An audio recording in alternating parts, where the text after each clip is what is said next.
His soul is the most dangerous man of all. Malcolm sat on the cold metal cot in his cell, the weight of the world pressing on his broad shoulders. His fingers traced the edge of a worn photo. Immani's warm smile, her eyes full of light, and Zoe, just a baby in her arms. "You know what to do," he whispered, his voice cracking. "You always knew." But he wasn't broken. No, far from it. They thought they had buried him, but Malcolm wasn't the type to stay buried. He stared at the ceiling, the flickering fluorescent light buzzing faintly. Memories of that night, of the man waving him down, desperate, played over and over in his mind. The police's arrival, the accusations, the handcuffs tightening around his wrists. They didn't listen. They didn't want to listen. He was exactly what they needed, a faceless, voiceless pawn in a game he didn't even know he was playing. But Zoe believed him. "Daddy," she had said, her tiny hands gripping his through the prison glass. "You didn't do it." "I know you didn't. Mama told me." The words had sent a shiver through him. He leaned closer. "What do you mean, baby?" "Mama's gone." Zoe's little face lit up, as if it were the most natural thing in the world. "She talks to me in my dreams, Daddy. She says you have to be strong. She says you're going to make it right." Malcolm hadn't understood then, but now, as he sat in the dark, he could feel it, Immani's presence, like a whisper in the back of his mind. Her wisdom, her fire. It wasn't over. It couldn't be. "Malcolm Davis," a guard's voice barked, snapping him back to the present. "You got a visitor." Malcolm frowned. Who would be visiting him this late? He stood, slipping the photo into his pocket, and followed the guard down the long corridor. The clang of steel doors opening and closing echoed like a heartbeat. When he entered the visitation room, his breath caught. Sitting there, in a sharp navy suit, was a woman he hadn't seen before. Her hair was pulled back in a no-nonsense bun, her expression steely yet determined. She stood as he approached, extending a hand. "Mr. Davis," she said firmly, "my name is Jada Ellison. I'm a lawyer." Malcolm hesitated. "And what's that got to do with me?" Jada's lips curved into a small, knowing smile. "Everything. I've been digging into your case, and I'm not the only one who knows you're innocent." Malcolm blinked, his heart pounding. "Why would you care? What's in it for you?"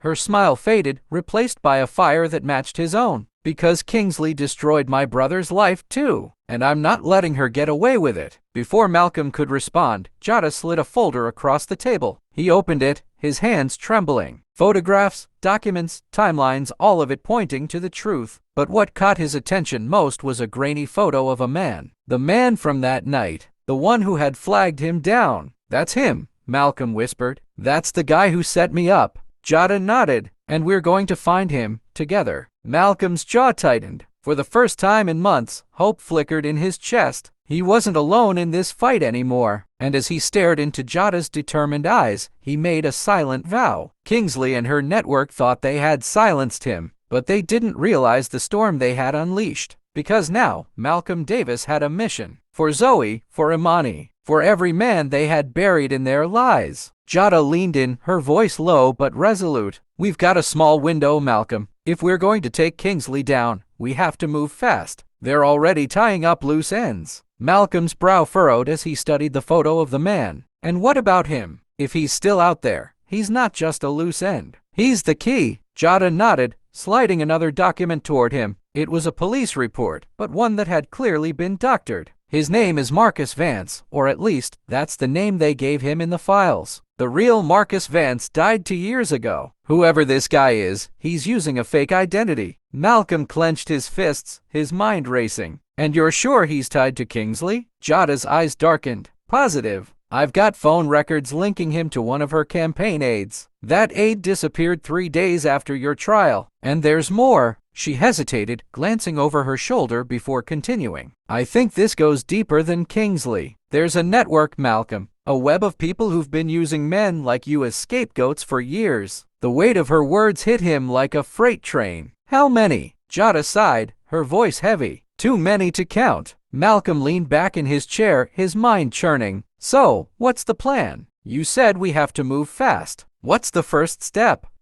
Jada smiled faintly, impressed by his resolve. "The first step is finding Marcus Vance. He's the thread we can pull to unravel this whole operation." "And how do we find him?" Malcolm asked, his voice steady. She pulled out another folder, this one marked with the logo of a security company. This was delivered to me anonymously. It's surveillance footage from the night you were arrested. It shows Marcus entering a warehouse on the south side of the city. It's owned by a shell company tied to Kingsley's campaign finances. Malcolm's eyes narrowed. So, we start there. Jada nodded. Exactly. But there's a problem. The warehouse is heavily guarded. We can't just walk in. Malcolm leaned forward, his voice low and determined. Then we don't walk. We find another way. Jada studied him for a moment, then smirked. I like the way you think. Before she could say more, the guard appeared at the door. Time's up. Jada stood, gathering her files. I'll be back soon with more information. In the meantime, stay strong, Malcolm. Your daughter needs you, and so does the truth. Malcolm nodded, his jaw set. I'm not giving up. Not now, not ever. As Jada walked away, Malcolm felt a new fire burning inside him. They thought they could keep him locked up, silenced, forgotten. But they were wrong.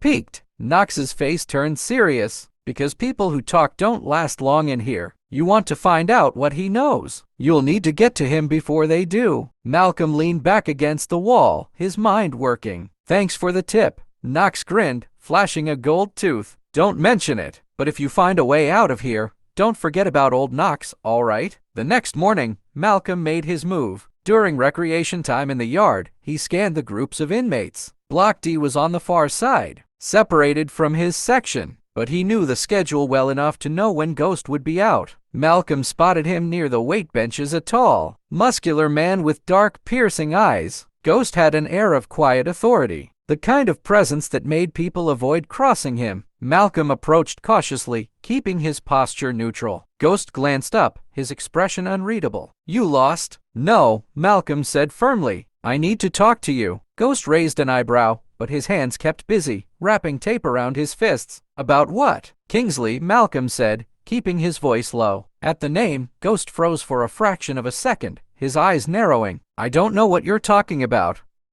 Yes, you do, Malcolm pressed. You worked for one of her donors. Knox told me. You know something, and I need it. Ghost stood, his towering frame casting a shadow over Malcolm. You got a death wish, Davis? Because bringing her name up in here is a good way to get one. Malcolm didn't flinch. Maybe I do, but I've got a daughter out there who needs me. And Kingsley's the reason I'm in here. If you know something that can help me bring her down, you owe it to yourself to speak up. Ghost studied him for a long moment, then motioned for Malcolm to follow him to a quieter corner of the yard. I don't owe you anything, Ghost said, his voice a low growl. But I'll tell you this, Kingsley's got more than politicians in her pocket. She's tied to a group that handles the dirty work. Blackmail, disappearances, murder. They're the ones who set you up. And if you want proof, you'll need to find the man who calls the shots for her. Marcus Vance? Malcolm asked. Ghost nodded. That's him. But good luck finding him. He's a ghost, just like me. Only difference is, I don't hide behind suits and campaign rallies. I'd start looking at her fixer, though. Woman named Ava Drake. She's the one who makes sure all the loose ends stay tied. Where do I find her? Ghost smirked grimly. You don't. She finds you. But if you're serious about this, there's someone on the outside who might help you. Goes by the name of Rhea Torres. Used to work security for Kingsley before she got burned. Last I heard, she's laying low in a bar on the west side. Jada might know how to reach her. Before Malcolm could respond, a guard blew the whistle, signaling the end of recreation. Ghost leaned in close, his voice barely audible. Be careful, Davis. You're playing a dangerous game. And in this game, there's no such thing as a second chance. As Malcolm returned to his cell, his mind raced. The pieces were starting to come together, but the picture was far from complete. If Ghost was right, then Ava Drake and Rhea Torres were the next steps in unraveling Kingsley's web, and Malcolm Davis was ready to take those steps no matter the cost.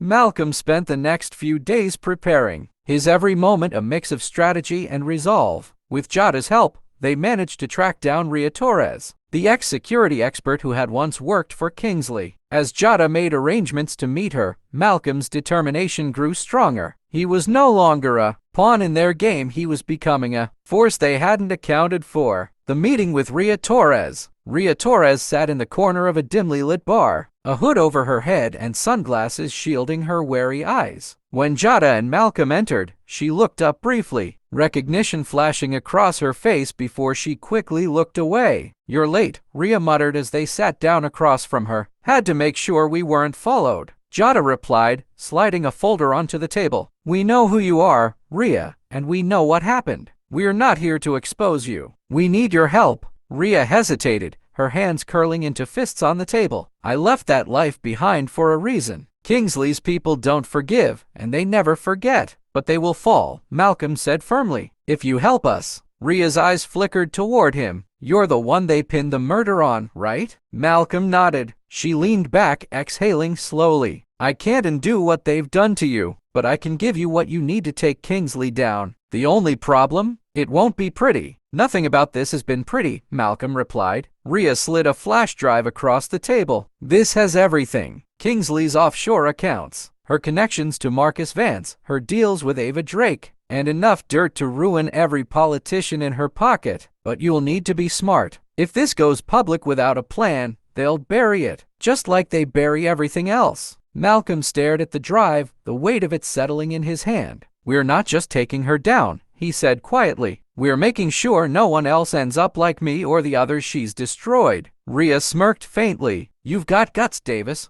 I'll give you that." The reckoning. With the flash drive in hand, Jada worked tirelessly to prepare their case. She looped in trusted journalists and whistleblower organizations, ensuring the information would go public in waves, overwhelming Kingsley's ability to control the narrative. Meanwhile, Malcolm used his time in prison to rally support. With Ghost's help, he convinced other inmates, men who had been scapegoated, like him, to share their stories. Knox even managed to spread the word beyond the prison walls, using his network to fuel the fire. When the day finally came, the first news report broke during Kingsley's live press conference.